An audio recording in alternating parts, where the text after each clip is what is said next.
Chapter 1. A Vow of Vengeance. The lie tasted sweet. It tasted like the wild honeysuckle climbing the ancient stone walls of Blackwood Academy, like the crisp autumn air that promised a future as bright and sharp as a commander's blade. It tasted like love. My fingers tightened around the small, velvet-wrapped box in my pocket. Inside was a silver wolf-head cufflink, a pre-ceremony gift for my mate, Lucian. A small token to mark the final night before our lives were officially, publicly, and irrevocably bound together. Tomorrow, at the unification dinner, our families would announce the final date for the marking. In a few short weeks, I would be Luna to the future Commander-in-Chief of the United Clans. Thea Sterling, Luna of the Silverclaw clan. I smiled, a genuine, heart-deep smile that reached my eyes. Walking through the manicured grounds of the academy, past statues of legendary alphas and impeccably uniformed cadets, my world felt perfect. Ordered. Fated. From the moment the mate bond had sparked between me and Lucian a year ago, my path had been set. He was the heir to the most powerful clan, the golden wolf of our generation, destined for greatness. And I was his other half. The one chosen by the fates to stand by his side. His scent, the clean, sharp fragrance of pine and cold steel, was my anchor. The bond was a warm, steady hum beneath my skin, a constant reassurance of his presence, his devotion. People called him arrogant, cold, calculating. They didn't see the man who brought me rare flowers from the Northern Territories, or the way his ice-blue eyes would soften when he looked at me. They only saw the future commander. I saw my Lucian. My dorm was in the Sterling Wing, the residential block reserved for the highest-ranking families allied with the Silverclaws. It was a place of privilege, of quiet halls and polished oak. It was our sanctuary. Lucian practically lived in my suite, his things mingling with mine, our scents weaving together until it was impossible to tell where one began and the other ended. Our space. But as I approached my door, a thread of wrongness snagged at the edge of my senses.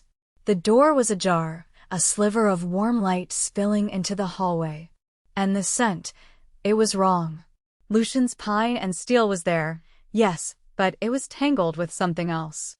A cloyingly sweet perfume, the kind worn by the she-wolves who tried too hard, and the acrid, musky scent of raw arousal. Someone else's arousal. A cold dread, heavy and sick, began to pool in my stomach. The warm hum of the bond flickered, replaced by a faint, static-laced anxiety. Lucian? I called out, my voice sounding small in the suddenly cavernous hall. A woman's giggle answered from inside. A low, breathy sound that was a violation in this sacred space. It was followed by the deep, familiar murmur of Lucian's voice, husky and intimate. My heart stopped. The world tilted. No. It was a silent, desperate plea to the universe. Not him. Not us. My body moved on its own. My hand, trembling, pushed the heavy oak door open. And the lie I had been living shattered into a million, razor-sharp pieces. He was on my bed. My bed. The one where he'd whispered promises of our future, where he'd held me and told me I was his world. And he was not alone. A blonde she-wolf from a lower-ranked Silverclaw family, one who always looked at me with a sycophantic smile and venom in her eyes, was beneath him, her uniform skirt hiked up around her waist, her hands tangled in his perfect, golden hair. They froze, their heads snapping toward the door. The girl, Chloe, had the decency to look terrified, her eyes wide as she tried to scramble away. But Lucian, his reaction broke me more than the act itself. There was a flash of shock, the annoyance of being caught. But there was no guilt, no remorse. Just the cold, arrogant appraisal of a king interrupted. He pushed himself off Chloe, raking a hand through his hair, his expression settling into one of weary impatience, as if I were the one who had committed an unforgivable intrusion. "Thea," he said, his voice level. "You're early." Early. The word was a slap. As if I had merely walked in on a business meeting that had run long. The pain was a physical blow, a silver knife twisting in my gut. My wolf, the core of my being that was tethered to him, let out a silent, agonized howl of betrayal. The bond, our sacred connection, felt like it was being torn from my soul, thread by painful thread. For a single, horrifying second, I thought I was going to collapse, that the sheer agony would dissolve me into nothing but tears and screams on the floor. But then, something else happened. The white-hot pain didn't break me. It forged me. The heartbreak crystallized, hardening into something cold, dense, and unbreakable. An icy calm washed over me, chilling the tears before they could fall, turning my grief into a diamond-hard substance, pure, unadulterated rage. My face remained impassive. I looked from his disheveled state to the terrified girl, then back to him. I let the silence stretch, letting him see the utter lack of the hysterical breakdown he was probably expecting. I saw the first flicker of uncertainty in his ice-blue eyes. This reaction, this cold emptiness, was not in his playbook. I reached into my pocket, my fingers closing around the velvet box. I pulled it out and tossed it onto the pristine white desk beside the door. It landed with a soft, final thud. "Happy unification," I said, my voice devoid of all emotion. And then I turned and walked away. I didn't run. I walked. My posture was perfect, my steps even. I walked out of the Sterling Wing, past the cadets who nodded respectfully at their future Luna. They didn't know they were looking at a ghost. The woman they saw, Thea Sterling, had died in that room. In her place was something new, something cold and vengeful. He broke our bond. He shattered our future. He humiliated me in the most intimate way possible. Crying wouldn't fix it. Screaming wouldn't punish him. There was only one thing that would. I had to destroy him. Not his body, not his life, but his pride, his future, his perfectly curated legacy. Lucian's greatest ambition was to be commander-in-chief, to unite all the clans under the Silver Claw banner. His entire life was a political chessboard. To beat him, I had to make a move he would never see coming. I had to align myself with the one piece on the board he could not control, his only true rival, the one wolf who defied his authority at every turn, whose raw power was a constant challenge to Lucian's polished control. My path was set. My feet carried me away from the manicured lawns and pristine architecture of the Silverclaw territories, across the Academy's central quad, and toward the western sector. The Shadowfang territory. The air here was different. The buildings were more industrial, functional, scarred from relentless training. The scent of pine and steel was gone, replaced by something earthier, more primal. The smell of metal, sweat, and storms. It was the scent of the opposition. I didn't slow down until I reached their primary training ground, a massive, open-air arena known as the Pit. It was late, but the Shadowfangs were always training. Their discipline was born of necessity, not privilege.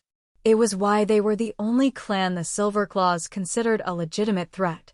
Floodlights cast harsh shadows across the dirt and gravel floor. The sounds of combat, the thud of bodies hitting mats, the crack of sparring staffs, the guttural grunts of exertion, filled the air. And in the center of it all, I saw him. Reese, alpha heir of the Shadowfang clan. He was the antithesis of Lucian in every way. Where Lucian was golden-haired and fair, Reese was dark, his black hair stuck to his forehead with sweat.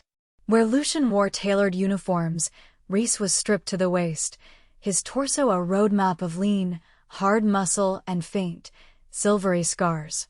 His body wasn't a political statement, it was a weapon honed by relentless work. He was in the middle of a sparring match, disarming an opponent with a move that was brutally efficient and breathtakingly fast. He moved like a storm, all controlled chaos and devastating power. He was everything Lucian pretended not to be: primal, raw, dangerous. He was Lucian's greatest fear. And he was about to become my salvation. He must have felt my eyes on him. After slamming his opponent to the mat in a definitive final move, he straightened up, his chest heaving. He turned his head, and his eyes, a startling, intense shade of gray, like a thundercloud, found me standing at the edge of the light. He saw me.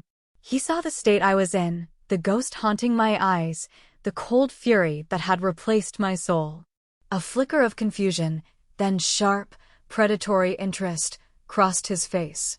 I walked forward, my boots crunching on the gravel, my path cutting straight through the middle of the training floor. The other Shadow Fang wolves stopped what they were doing, watching me, a lone sterling wolf walking into the heart of their territory.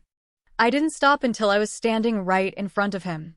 He was taller than I'd realized, radiating a raw heat that was a stark contrast to Lucian's coldness. The air around him smelled of sweat and thunderstorms. His stormy gray eyes scanned my face, searching. "Sterling," he said, his voice a low, gravelly rumble. "You're a long way from home." I looked directly into the eyes of my mate's greatest enemy. I let him see the shattered pieces of my heart and the cold, hard promise of the war I was about to start.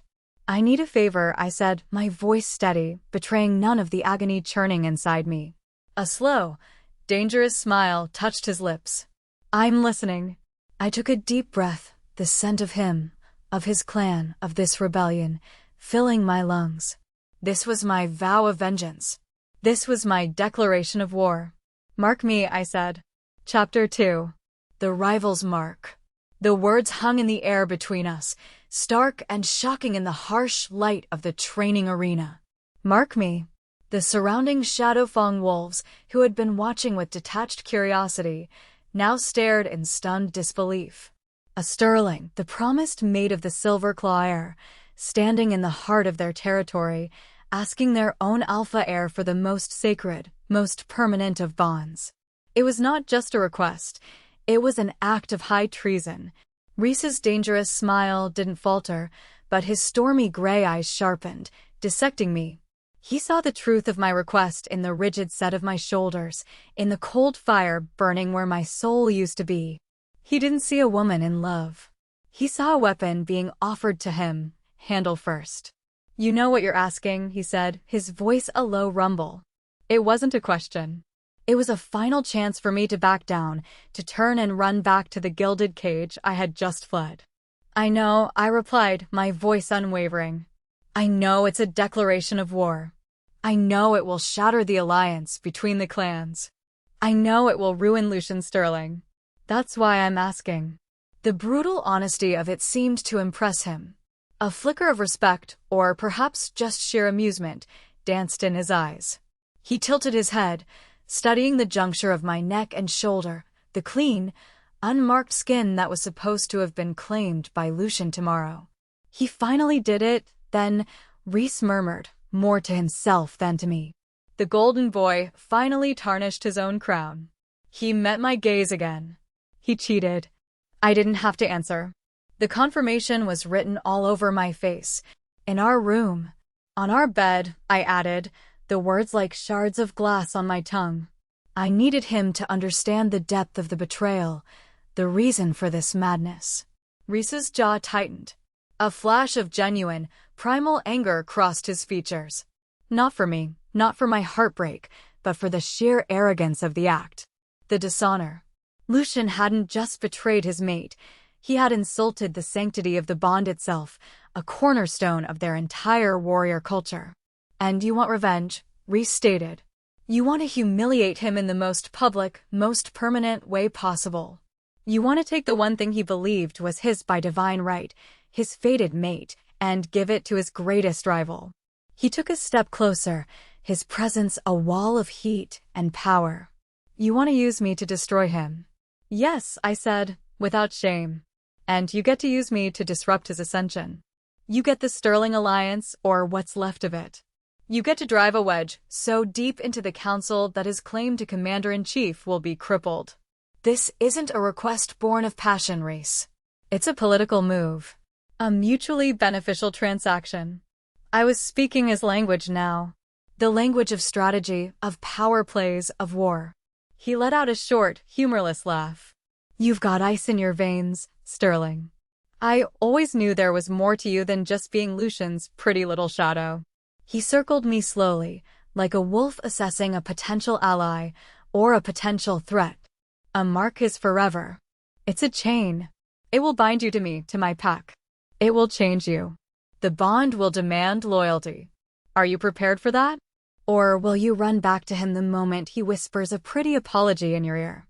He is dead to me, I bit out, the words raw with a conviction that came from the deepest, most wounded part of my soul. And the woman he knew is dead with him. Rhys stopped in front of me, his gaze intense, searching. He was weighing the consequences. The fallout would be catastrophic. War between the clans was a very real possibility.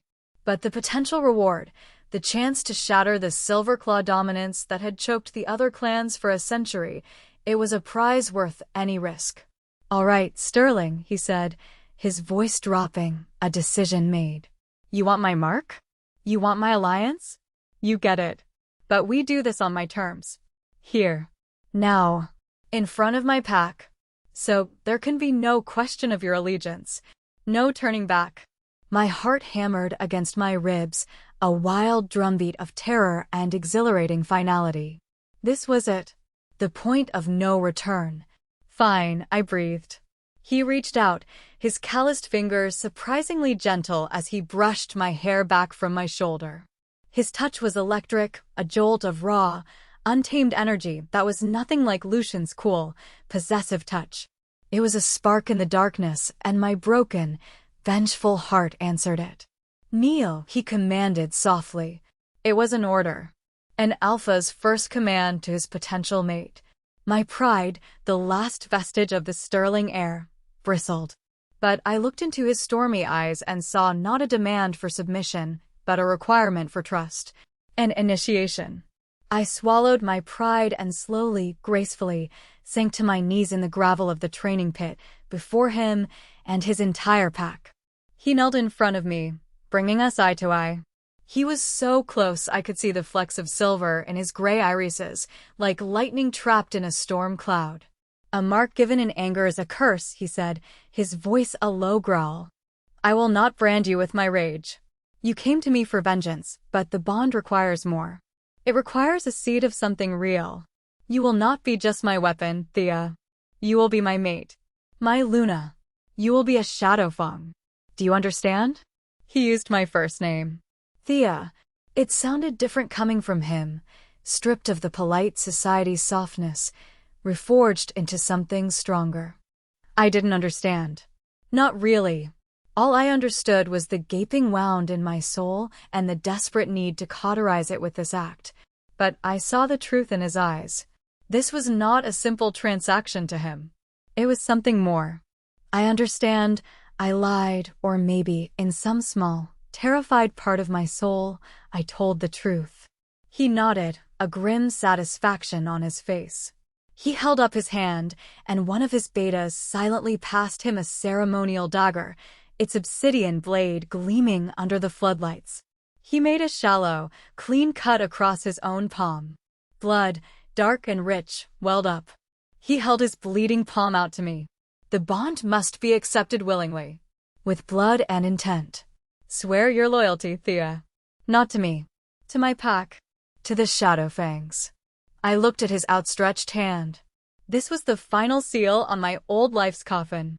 I took a deep breath, and with a hand that was shockingly steady, I reached out. I didn't have a blade, so I did the next best thing. I drew my own sharp canine teeth over the soft flesh of my thumb, breaking the skin. I pressed my bleeding thumb to his bleeding palm. The moment our blood mingled, the world exploded. It was not the warm, gentle hum of my bond with Lucian. This was a cataclysm. A lightning strike that arced between us, a raw, untamed power that roared through my veins and slammed into my soul. The air crackled. I cried out as a torrent of sensation overwhelmed me, the smell of a thunderstorm breaking, the feeling of running wild under a full moon, the gut-deep loyalty of a wolf to its pack. It was chaotic, savage, and terrifyingly, wonderfully alive. I felt his strength, his history of struggle, his fierce, protective love for the wolves who followed him. and I felt him feel my own pain, the raw, bleeding wound of my betrayal. He grunted, his eyes clenching shut for a moment as the force of the bond hit him. This was real. Fate's damned, terrifyingly real. My act of cold, calculated revenge had just unleashed a primal force of nature that neither of us had expected. He opened his eyes, and the gray in them was swirling, a storm of power and shock. He leaned in, his lips brushing against my ear. "Hold on," he whispered. Then he lowered his head to my neck. He didn't hesitate. He sank his teeth into my flesh at the exact spot where the sterling mark should have been. The pain was sharp, agonizing, but it was a clean pain. It was a pain that burned away the ghost of Lucian's touch, that cauterized the wound of his betrayal. It was a pain that felt like salvation. Through the agony, the bond solidified, slamming into place like a castle gate. His power, his spirit, his very essence flooded me, chasing out the last vestiges of Lucian's coldness and filling the empty spaces with his own wild storm. When he finally pulled back, his mouth was stained with my blood.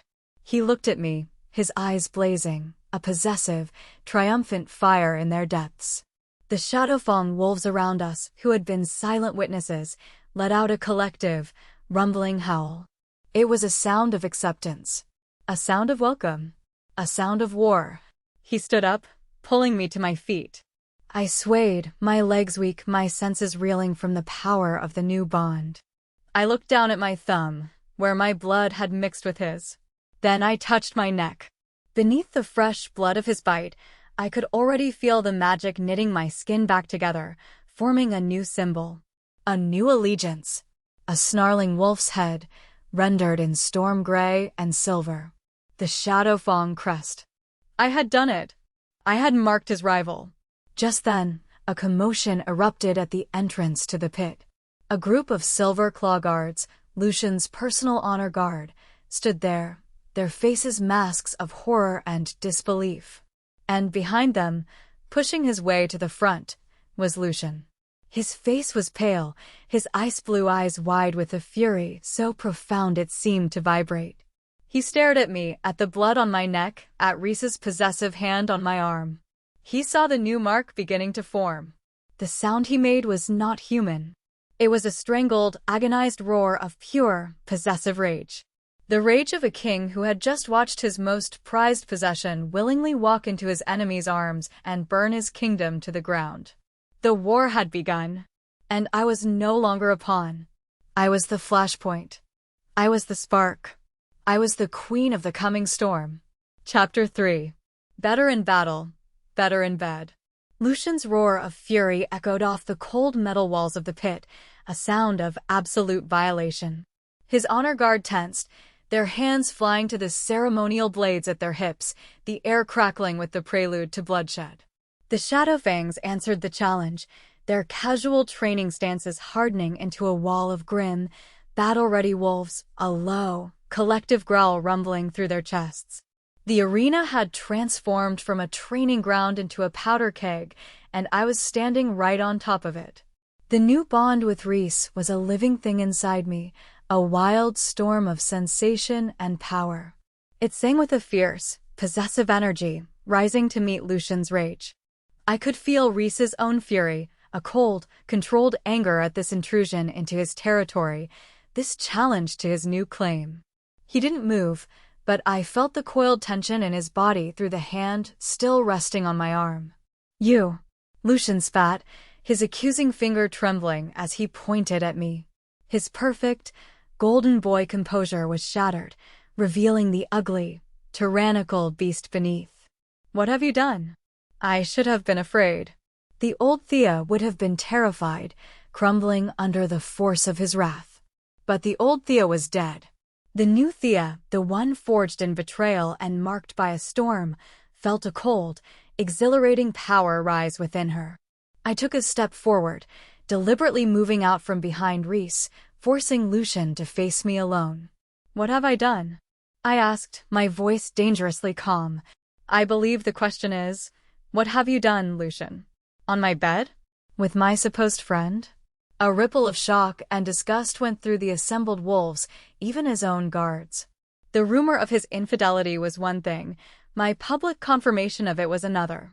It was a stain on his honor that would be impossible to wash away. His face flushed with rage. He took a menacing step forward, onto Shadowfang ground. That is a private matter between mates.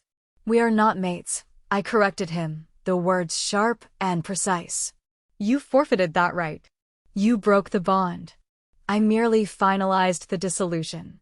By whoring yourself out to him, he snarled, his gaze flicking to Reese with utter contempt. By letting that feral animal put his filthy mark on you, you have shamed yourself. You have shamed your family. No, Reese's voice cut in, a low, lethal growl that commanded attention. She has honored herself. She chose loyalty over lies. Something you clearly know nothing about. He stepped up beside me, not in front of me, but next to me. A partner. An equal. This is Shadowfang territory, Sterling. You and your pups have 10 seconds to get off it before I consider your presence an act of war. Lucian's eyes blazed. He was an alpha and used to being given orders, especially by him. She is a Sterling. She is coming with me. He lunged, not for Reese, but for me. He was fast, a golden blur of rage, his hand shooting out to grab my wrist. He was going to drag me out of there, to reclaim his property by force. But the new bond was faster. It was a reflex, an instinct. Before my mind could even process the threat, I was moving. The hours I'd spent in defensive training, always holding back so as not to outshine my mate, were a distant memory. I reacted with the raw, untamed instinct the bond was flooding me with. I twisted out of his grasp, using his own momentum against him. I hooked my foot behind his ankle and shoved, a move I'd seen the Shadowfangs practice 100 times. Lucian, the Golden Wolf, the top cadet of Blackwood Academy, stumbled. He didn't fall, but he staggered, his perfect form broken, his attack thwarted. He looked at me with stunned disbelief. I had never, not once, raised a hand against him. Don't, I warned, my voice deadly soft. Touch me again. He stared at me, then at Reese, who was watching with a predatory, approving gleam in his eyes. Lucian's mind was working, the politician in him finally overriding the enraged wolf. He saw the united front we presented. He saw the grim determination on the faces of the Shadowfang wolves. He couldn't win this fight. Not here. Not now. His fury receded, replaced by the cold, calculating mask I knew so well. He straightened his uniform, a sneer twisting his handsome features. This changes nothing, he hissed at me. You are mine. By fate, by right. This charade will not last. When you come crawling back to me, and you will, I will burn his mark from your skin myself. He turned on his heel and stalked away, his honor guard falling in behind him like chastened dogs. His parting threat hung in the air, a promise of a war fought not on the battlefield, but for the territory of my soul. The moment he was gone, the adrenaline receded, leaving me swaying on my feet. The events of the last hour crashed down on me, the betrayal, the confrontation, the irreversible marking. My legs felt like water. Reese's arm shot out, steadying me. Easy, he murmured, his voice close to my ear. The first few hours after the bond settles are rough. It's rewriting you. He was right. It felt like my entire cellular structure was being recoded. The last echoes of Lucian's coldness were being purged, replaced by the wild, stormy energy of the man beside me. It was exhilarating and utterly exhausting. I need a drink, I whispered. A slow grin spread across Reese's face. Now you're speaking my language. He turned to his pack. Training's over. Go celebrate. We have a new Luna. A roar of approval went up from the Shadowfangs. They were a boisterous, rowdy clan, their loyalty fierce and hard-won. They slapped Reese on the back, and a few even gave me respectful if wary nods. They didn't trust me yet, but I was their alpha's choice. For now, that was enough. Reese led me away from the pit, his hand resting lightly on the small of my back, a gesture that was both protective and possessive. He didn't take me to a formal officers' club like Lucian would have. He took me to a dive bar just off campus, a place frequented by off-duty Shadowfang warriors. It was loud, smelled of stale beer and sawdust, and was more welcoming than any sterile drawing room I had ever been in. He got us 2 glasses of whiskey, and we sat in a dark, secluded booth. The alcohol burned a welcome path down my throat, steadying my nerves. "So," he said, leaning back, studying me over the rim of his glass. "How does it feel to burn down the world?" "Terrifying," I admitted. "And better than I could have possibly imagined." "He'll come for you," Reese said, his tone serious. "He won't let this go. His pride won't allow it. The council will be in an uproar by morning. They'll try to annul the marking." "Can they?" I asked, a knot of fear tightening in my stomach. "No," he said with certainty. "A mark willingly given and accepted is magically binding. The fates have their say. But they'll make our lives hell. They'll try to isolate the Shadow Fangs, cut off our resources. They'll sanction us. They'll try to break us apart from the outside." "And you're okay with that?" I asked.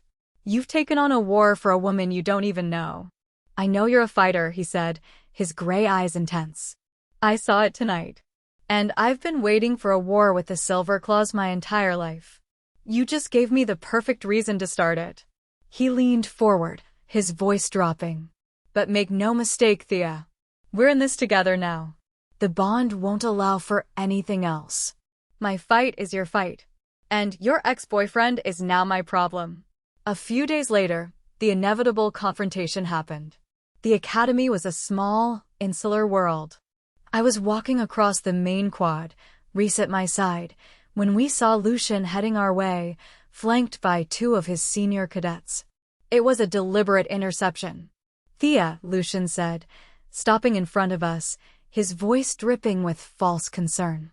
"My father wants to speak with you. He's willing to be lenient, to find a way to fix this." "There's nothing to fix," Reese answered for me, his arm sliding possessively around my waist. Lucian's eyes narrowed, his gaze flicking to Reese's arm before returning to me. He ignored Reese completely, as if he were nothing more than a piece of furniture. "Don't be a fool, Thea. You're a Sterling. You belong with us, with your own kind. Not with this back alley clan." He reached out, his hand closing around my arm, his grip bruising. "Come with me now, and we can put this unfortunate incident behind us." "You're mine," he hissed, his face close to mine, his words a desperate, possessive command. This was my chance. My moment. The reason I had done all of this. I didn't pull away. I didn't flinch. I simply looked him in the eye and laughed. It was a cold, sharp sound, devoid of humor. "You were," I said, my voice sweet as poison. "But that's over." I deliberately leaned into Reese's embrace, my body flushed against his, a blatant, public rejection of everything Lucian stood for. I looked back at Lucian, a smirk playing on my lips. Now I am his. And he is better. I let my gaze trail down Lucian's immaculate uniform and then back up, my smirk widening. Both in battle and in bed. The shot was so direct, so personal, so utterly humiliating, that for a moment, Lucian couldn't even breathe. His face went from pale to crimson. His grip on my arm tightened painfully. But before he could react, Reese's hand clamped down on his wrist like a vice.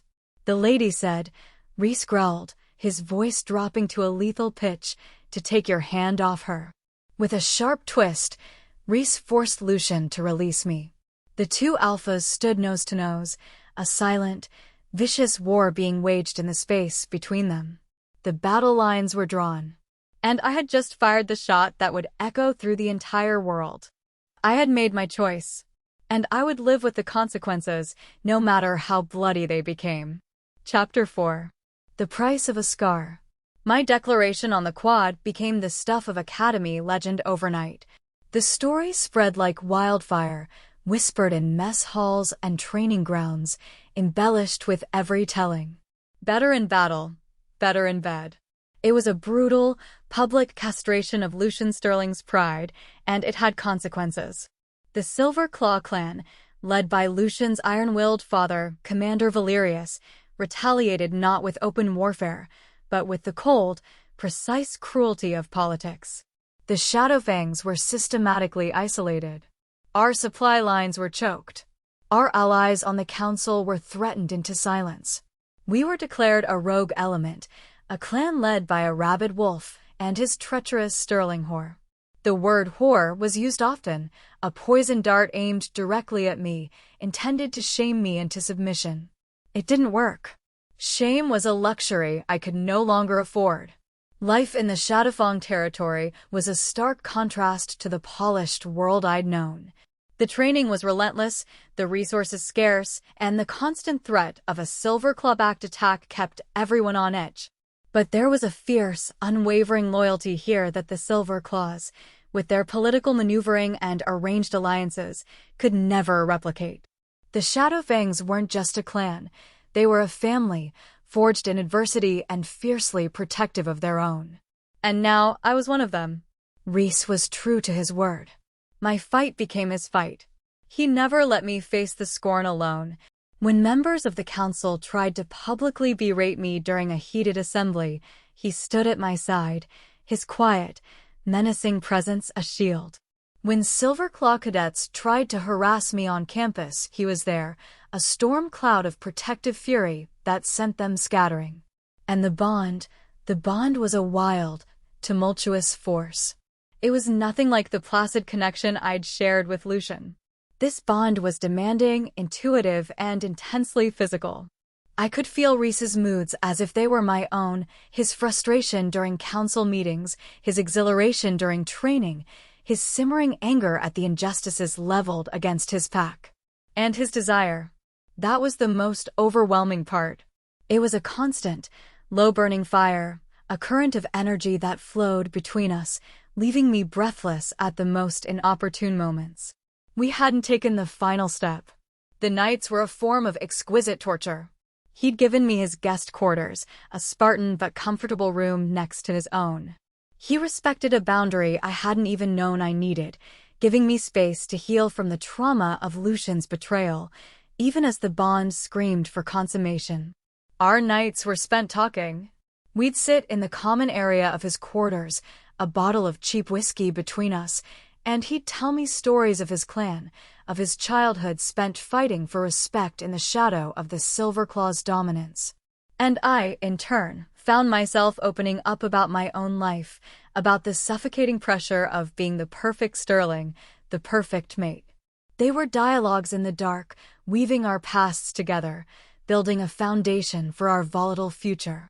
But the war was escalating. Lucian, unable to attack us directly without triggering open conflict, resorted to guerrilla tactics. He began challenging Rhys's authority through official channels, demanding formal duels to settle territorial disputes that had been dormant for years. It was a transparent attempt to force Rhys into a public fight, to prove his superiority in single combat, to prove that my taunt had been a lie. The first official duel was set for a week after my marking. The dispute was over access to the Whisperwood, a neutral training territory. It was a fight Rhys couldn't refuse without looking weak. The entire academy turned out to watch. The arena was divided, Silver Claws on one side, a sea of polished silver and gold, and Shadowfangs on the other, a defiant block of gray and black. I stood with the Shadowfang command, my heart a frantic drum against my ribs.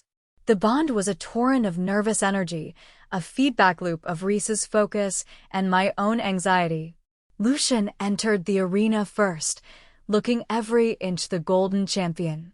His armor was gleaming, his expression serene and confident. He was playing to the crowd, the noble alpha forced to discipline a lesser rival. Then Rhys entered. He wore no polish, no pretense. Just simple black combat leathers, his expression grim and focused. He didn't look at the crowd.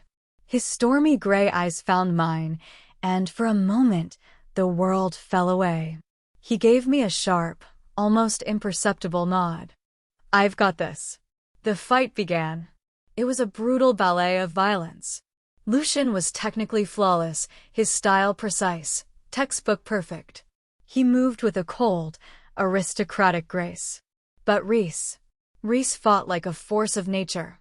He was unpredictable, raw, using his environment, his instincts, his sheer ferocity. He was the storm I'd first seen in the pit, unleashed. It was a battle of control versus chaos, and for a long time, they were evenly matched. Lucian was scoring points with clean, precise strikes. Rhys was landing heavier, more punishing blows that threw Lucian off his rhythm. Then, Lucian made a mistake. He saw an opening and lunged, his blade aimed at Rhys's shoulder. But it was a feint. At the last second, his eyes flickered to me, a look of pure, venomous hatred on his face. He shifted his aim, not for a disabling blow on Rhys, but for a deep, scarring slash across his cheek, a move designed not to win, but to mar, to ruin the face of the man who had stolen me. The Bond screamed a warning. I felt Rhys's surge of rage at the dishonorable tactic, at the threat directed through him at me. Rhys moved with impossible speed. He didn't try to block the blade. Instead, he twisted, taking the full force of the blow along his ribs, a deep, gouging wound that would have staggered any other wolf. But the move put him inside Lucian's guard. With a roar, Rhys slammed the pommel of his own sword into Lucian's jaw, a sickening crunch echoing through the arena. As Lucian staggered back, stunned, Rhys dropped his sword, his hands closing around Lucian's throat, and lifted him clean off his feet. He held the golden alpha of the silver claws suspended in the air, choking, his feet dangling uselessly. He could have snapped his neck. He could have ended the war right there. The arena was silent, horrified. Rhys's stormy eyes locked onto Lucian's terrified, bulging ones. "You ever," Rhys snarled, his voice a low, guttural promise of death, "look at her like that again, and the next duel will not be with swords." He threw Lucian to the ground like a broken doll. The match was over. The judge declared Rhys the victor. The shadow fangs erupted in a deafening roar. Rhys had not only won the duel, he had utterly dominated and humiliated the Silver Claw heir. I ran to him as the medics swarmed, my heart in my throat. The gash on his side was deep, bleeding profusely. "I'm fine," he grunted, waving off the medics as he leaned heavily on me, his arm draped over my shoulders. "Just a scratch." "That is not a scratch, you idiot," I said, my voice thick with a terror I couldn't hide. The Bond was pulsing with his pain, a sharp, stabbing agony that echoed in my own body. He looked down at me, a pained but triumphant grin on his face. "Was I better?" he rasped. Tears I didn't know I was holding back welled in my eyes. "You were magnificent," I whispered. Later that night, after the medics had stitched him up and pumped him full of potions, I found him in his private quarters. He was sitting on the edge of his bed, shirtless, the stark white bandage around his torso a brutal contrast to his tan skin. I stood in the doorway, my arms wrapped around myself. "Thank you," I said softly, "for what you did, for what you said." He looked up, his gray eyes dark and serious in the lamplight. "He threatened my mate, Thea." "There is no thanking me for that. It's what I will always do." The air between us was thick with unspoken words, with the fire of the bond, with the intimacy of shared battle. The space he had so carefully put between us had been erased by the blood and violence of the day. I walked toward him slowly and sat on the bed beside him. I reached out, my fingers trembling slightly, and gently traced the edge of the fresh scar on his cheek, the one Lucian had managed to inflict. "The price of defending me." "It's my fault," I whispered, my voice thick with guilt. "This scar, the wound in your side, this war, it's all my fault." "No," he said, his voice a low growl. He captured my hand, his grip warm and strong, and brought it to his lips, pressing a soft kiss to my knuckles. "This war was coming long before you walked into my training pit. You just gave us all a cause worth fighting for." He held my gaze, his own eyes burning with an emotion that went far beyond political alliance or shared revenge. The only thing that's your fault is that I can't get you out of my head. He leaned in, his gaze dropping to my lips. This was it. The moment the ceasefire ended, the moment the bed dialogues became something more. The promise of the bond was about to be fulfilled. Reese, I breathed, a mixture of fear and longing churning inside me. Lucian doesn't own your past, he murmured, his lips brushing against mine. And he sure as hell doesn't own your future. His other hand came up to cut my face, his thumb stroking my cheek. But I'm not going to lie, Thea. I want to own your present. Just for tonight. And then he kissed me.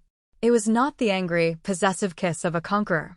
It was a kiss of deep, aching tenderness, a kiss that spoke of shared pain and fierce loyalty. It was the kiss of a warrior who had found his reason to fight, and a queen who had found a king worthy of her war. The price of this new life was paid in scars and blood, but as I kissed him back, surrendering to the storm, I knew without a doubt that I would pay it 1,000 times over. Chapter 5. My war, my mate. The kiss was a surrender. Not to him, but to the truth that had been raging beneath the surface since the moment our blood had mingled. My revenge had started as a cold, calculated act, a strategic move on a chessboard of pain. But it had ignited a fire I couldn't control, and now I had no desire to. This bond, this man, this chaotic, dangerous life, it was more real, more vital than the perfect, hollow lie I had lived before. Our affair, if something so soul-deep and magically binding could be called something so simple, became the engine of the escalating war. The lines were no longer just political. They were deeply, irrevocably personal. We were the ultimate offense to the Silver Claw regime, the disgraced mate and the usurping rival, bound together, stronger and more defiant with every passing day. Reese healed quickly, his wolf's vitality knitting his flesh back together. But the scars remained. The faint line on his cheek and the jagged, silvery scar on his ribs were permanent reminders of his duel for me. They were my marks on him, just as his was on me. We were scarred by the same war. The academy became a minefield. Duels, both sanctioned and not, became commonplace. Brawls broke out in the mess hall. Training exercises turned into genuine skirmishes. The Silver Claws, led by a publicly humiliated and increasingly unhinged Lucian, pushed us at every opportunity, trying to provoke a reaction that would justify a full-scale assault.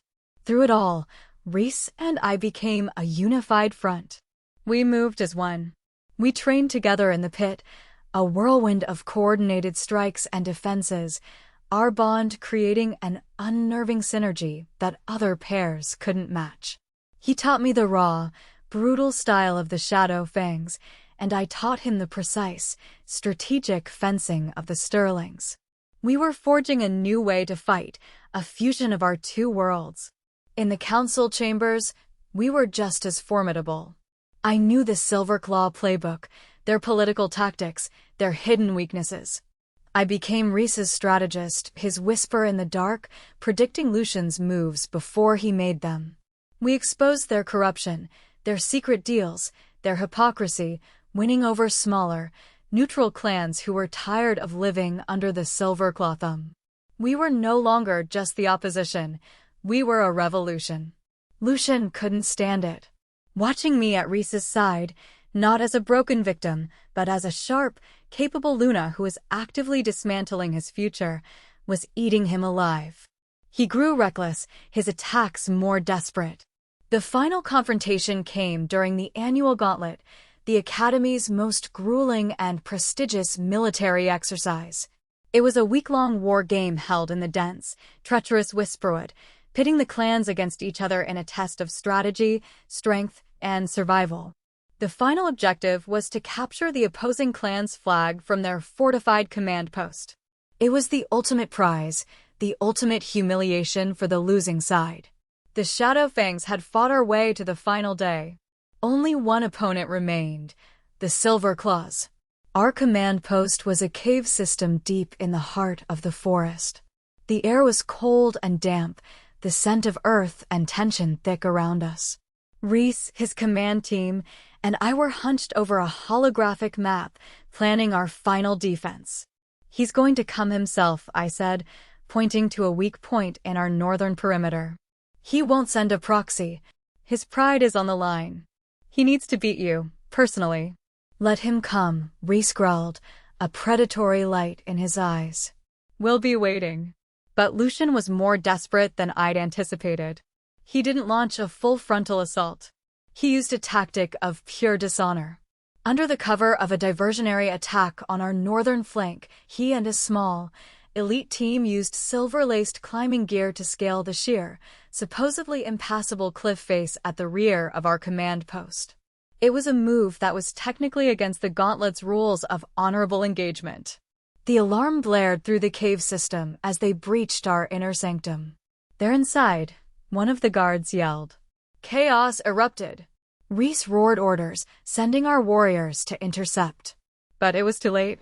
Lucian was already here. He burst into our command center, his face wild, his eyes burning with a mad, obsessive light. He wasn't here just for the flag. He was here for me. "Thea," he roared, his gaze locking on me. He ignored Reese, ignored the guards drawing their weapons. "This ends now. You are coming with me." He lunged, not at the flag, but at me. But Reese was there, a blur of gray and black, intercepting him. The two alphas crashed into each other, a brutal explosion of hatred and rivalry. Swords were forgotten. This was tooth and claw. They slammed against the holographic table, shattering it. They rolled across the floor, snarling, tearing, two primal beasts fighting for dominance. But while they fought, Lucian's two elite guards slipped past, their target clear, the Shadowfang flag mounted on the wall. I saw their move. Reese was locked in a life-or-death struggle. My guards were moving to help him. The flag was exposed. Losing it meant losing the gauntlet, a public humiliation that would cripple our growing alliance. I didn't hesitate. I drew the dagger from my boot, a Shadowfang blade Reese had given me, and launched myself at the two silver claw guards. They were bigger, stronger, but they underestimated me. They still saw the sterling porcelain doll, not the wolf Reese had awakened. I ducked under the first one's clumsy grab, sinking my dagger into the weak spot in his armor at the thigh. He roared in pain and went down. The second one came at me, his sword raised. I met his blade with my dagger, the screech of metal echoing in the cave. We were locked, his superior strength pushing me back toward the wall. Across the room, Reese slammed Lucian's head into the stone floor. Lucian was dazed, bleeding. Reese rose, ready to finish it, but his eyes caught my struggle. For a split second, his attention was divided. It was the opening Lucian needed. With a desperate snarl, he drew a hidden blade from his boot, its edge coated with a faint, shimmering paste. Wolfsbane. Not enough to kill, but enough to paralyze. He lunged, not at Reese, but at me. If the blade hit me, I would be helpless. He could drag me away, and Reese, forced to choose between me and the fight, would be vulnerable. Everything slowed down. I saw the blade coming. I saw the crazed, triumphant look in Lucian's eyes. I saw Reese turning, his face a mask of horror as he realized what was happening. I knew what I had to do. I was not a damsel to be saved. I was not a prize to be won. I was a Luna of the Shadowfang. I was a warrior. With a cry of rage, I shoved all my strength into the guard I was fighting, sending him staggering back. Then, instead of dodging Lucian's attack, I stepped into it. I met his lunge head-on. I let the wolfsbane-laced blade sink into my non-vital shoulder, a searing, numbing agony spreading through my arm. The pain was excruciating, but the move was unexpected. It put me right inside his guard. He was too close to pull the blade out and strike again. "You chose the wrong side, Thea," he hissed in my ear, his breath hot and ragged. "No," I gasped, the world starting to go numb and blurry. I looked him right in the eye, and with my good arm I drove my own dagger up and under his ribs. "You did." He grunted, his eyes wide with shock and pain. He stumbled back, his own blood now staining his perfect uniform. At that moment, the gauntlet's final horn blared through the forest. Time was up. The two guards were subdued. Lucian was clutching his side, bleeding. I was slumped against the wall, my arm useless, but my eyes were fixed on the Shadowfang flag, still hanging untouched. We had won. Reese was at my side in an instant, his hands gentle as he assessed the wound in my shoulder, his face a mask of terrible fury and profound concern. "Thea, why?" he breathed, his voice rough with emotion as he ripped a strip of cloth from his sleeve to make a pressure bandage. "Because," I said, my voice weak but steady, looking at the man I loved, the alpha I had chosen, the king of my chaotic new world. "This is my war too." He looked from my wound to the defeated, bleeding form of Lucian, who was being taken into custody by the Gauntlet officials. He looked at our victorious, blood-spattered pack. Then he looked back at me, and the love in his stormy gray eyes was as fierce and untamed as any battle he had ever fought. He leaned down and pressed his forehead against mine. "My war," he corrected softly, his voice thick with the pride and love that healed more than any potion could. "My mate. My queen." I had gone to him for vengeance.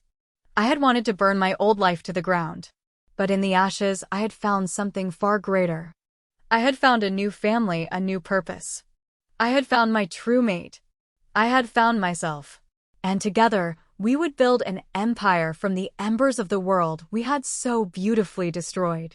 The end.